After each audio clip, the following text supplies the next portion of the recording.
Clara, Johannes, Robert. Grandes nomes do romantismo do século XIX. Eles são muitas vezes referidos como o trio amoroso da história da música. Clara nasceu em Leipzig. Ela nasceu para ser uma pianista. E não é por acaso que digo isto. É que no dia 13 de setembro de 1819 nasceu na casa de Friedrich e Marianne, em Leipzig, uma menina. O pai, que era pianista e professor de piano autodidata, tinha decidido, desde há muito tempo, desde a gravidez da esposa, que se fosse uma menina, ela seria uma das maiores pianistas do mundo.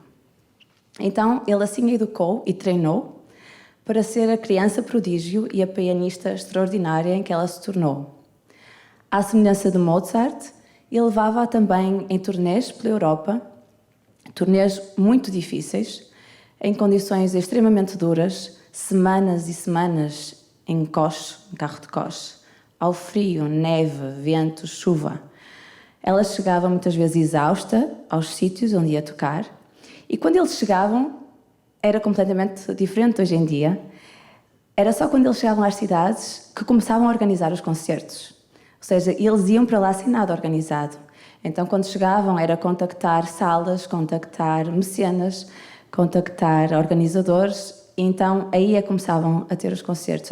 Acho que essa é uma parte bastante interessante. Hoje em dia é completamente diferente. E então estas coisas todas fizeram com que Clara crescesse e se tornasse uma mulher com muita determinação. Clara Schumann teve 7 filhos. Ela passou por guerras e perdeu o marido muito cedo. Não em guerra, mas por doença. Clara viveu até aos 76 anos. Foi homenageada diversas vezes por czares, imperadores, reis. Ela era o ganha-pão da família. Ao contrário da mulher da época dela, ela não ficou em casa a tomar conta dos filhos. A música era o conforto dela e foi isso que ela seguiu. Ela ia para turnês durante meses, os filhos ficavam entregues à família, membros da família, ou ficavam nos internatos onde estavam. E ela todos os dias, que estava ausente, passava horas a escrever resmas de cartas a cada filho, onde lhes dizia exatamente o que eles tinham que fazer. Perguntava como é que estavam os estudos, tudo. Ou seja, ela era uma mãe mesmo patriarca. Então ela casou com Robert Schumann, ainda não tinha 20 anos. Uma vez que ele teve muito cedo uma lesão na mão, ela acabou por ser a promotora e intérprete, por assim dizer, da obra dele. Ela foi também uma grande promotora e intérprete da obra de Johannes Brahms. Brahms entrou na casa do Schumann como um jovem compositor, que eles viram em Brahms logo um talento promissor e desde cedo que o ajudaram a promover a carreira. Robert Schumann adoeceu e passou os últimos anos da sua vida num hospício, uma casa de saúde mental para doenças na altura ainda não conhecidas. Ele estava proibido de ver a família e Brahms acabou por ser o elo de ligação entre Schumann, entre Robert e Clara. Foi também Brahms que levou o caixão do amigo no seu funeral. Isto para dizer que Brahms era realmente um amigo muito próximo da família. Ele foi, inclusive, padrinho de um dos filhos. Brahms é um compositor extremamente importante da época do romantismo e talvez muitos de vós não saibam, mas duvido que alguém não conheça uma peça de Brahms.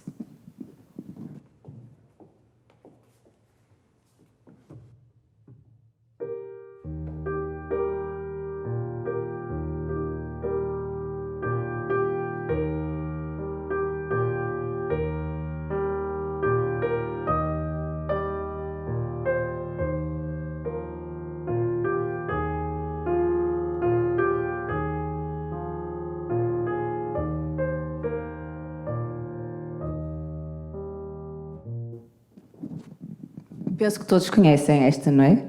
É a famosa canção de embalar e é da autoria de Brahms. Faz parte de um ciclo de canções que ele escreveu. É uma lullaby baseada numa balada escocesa que diz: Ballo, my babe, lie still and asleep. It grieves me sore to see the deep. Brahms, e a peça que eu vou tocar, depois dos romances é um intermezzo de Brahms, que é também uma canção de embalar, também uma lullaby. Exato, que é o que eu vou tocar, que era a lullaby que estava a falar. Brahms tinha um caráter bastante taciturno. Clara muitas vezes ficava irritada com o mau humor do amigo. Quando a Clara morreu, ele chorou imenso a morte da amiga e sobreviveu apenas 1 ano após a morte de Clara. Havia uma amizade profunda entre eles e fala-se também de um amor platónico. Clara criou inclusive ilusões de casar com um amigo depois da morte do marido. Ela sobreviveu 40 anos ao marido. Mas Brahms não chegou a fazer-lhe o pedido de casamento. Eles permaneceram apenas amigos. Escreviam-se muitas cartas e no final da vida decidiram reler as cartas um ao outro e destruí-las. Deve ter algum motivo por trás disso. Sem mais palavras, deixo-vos com mais uma peça de Clara, seguida de Brahms e Robert Schumann. Sons que falam-nos de amizade, de amor e de vida.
Uma vez que não há pausa, aproveito para dar-vos algumas palavrinhas sobre o que vão ouvir na segunda parte.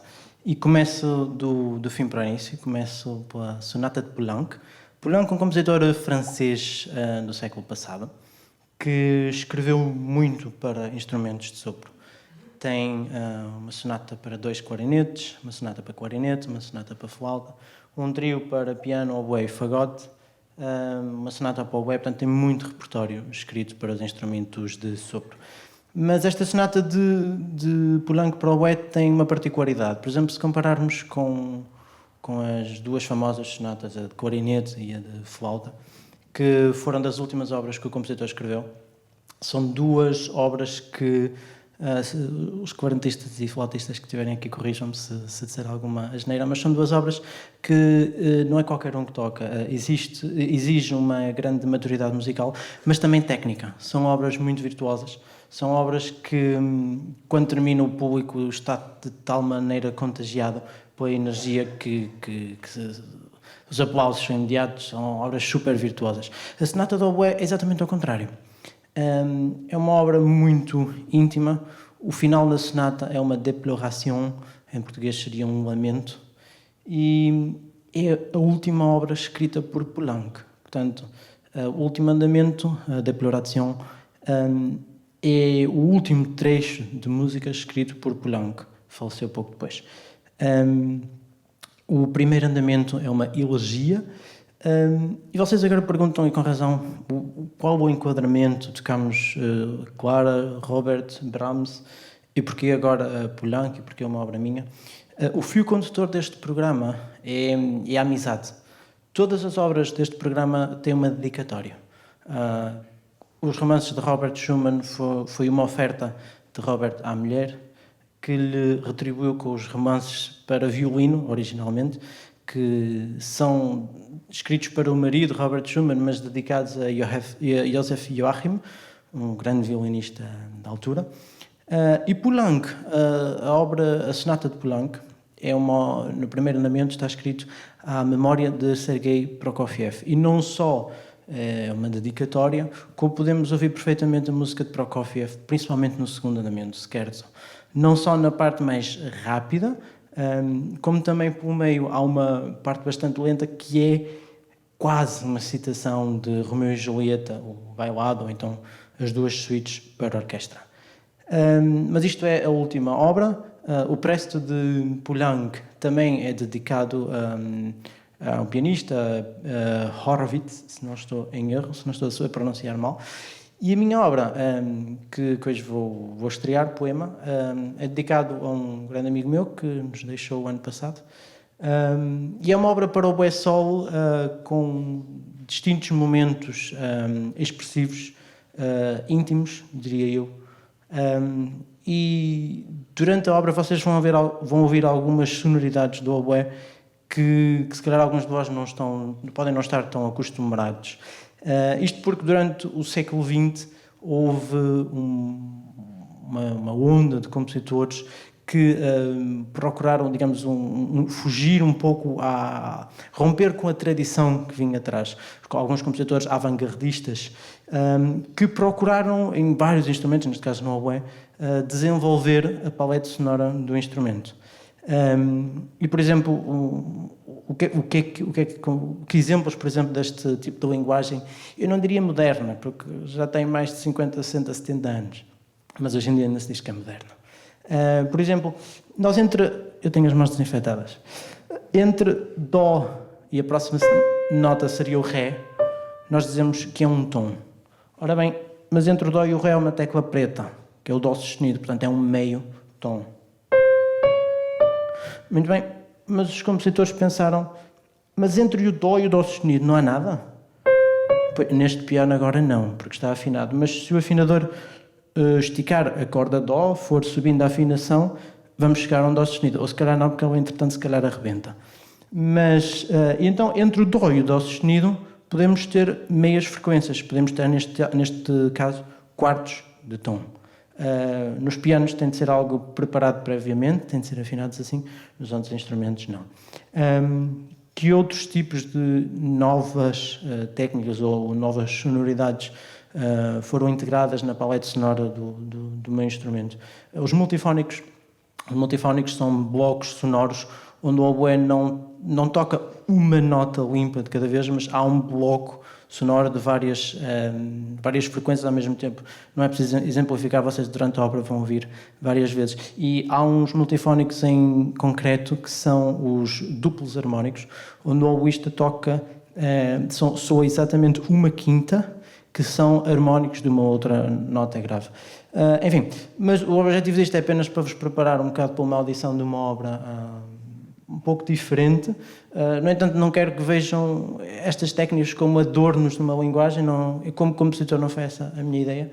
A minha ideia foi pegar na palete sonora do oboé atualmente, nos dias de hoje, e portanto, escrever uma obra dedicada ao Samuel, poema. Eu volto dentro de instantes. Até já.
Queria aproveitar ainda para agradecer à Câmara de Gaia por ter promovido este ciclo de concertos e por nos ter convidado e, sobretudo, por se terem esforçado tanto para que o concerto de hoje se realizasse, mesmo nestas circunstâncias, não é? Queria também agradecer à equipa backstage que nos estiverem a filmar, a gravar, a toda a equipa do teatro, Eduardo Brazão. Brazão. Desculpa. Queria agradecer também à Ana e ao André, que trabalharam na parte gráfica e vídeo para a promoção do concerto. À nossa família, aos nossos amigos, a todos os que nos apoiaram e a todos que fizeram possível este concerto e, obviamente, a vocês, todos os que estão aqui hoje. Então, agora passo a palavra ao Tiago. Nós preparamos uma coisa pequenina. Normalmente, em épocas festivas, o encore é uma coisa muito alegre, muito festiva, para irmos todos para casa festejar. Mas acho que o momento atual, não só aqui em Portugal, mas também noutros países, não é propriamente para festejos, é mais para refletir, para tentarmos construir juntos um mundo melhor. E não estou a falar propriamente da pandemia. Esta obra tenho que ver sempre a minha cara. O compositor é um compositor da Arménia, Bagdasaryan, disse bem? Em russo é assim. É isso, Bagdasaryan. E tocamos esta obra em memória de todos aqueles que estão a sofrer na Arménia. Infelizmente, na Europa não se fala muito, está tudo muito ocupado com a pandemia, mas há uma guerra muito grande na Arménia. Tenho vários colegas meus que perderam familiares na Arménia nesta guerra e fazemos esta pequena melodia do Noturno um bocado em memória deles e um pouco para ver se conseguimos refletir para construirmos juntos um futuro melhor.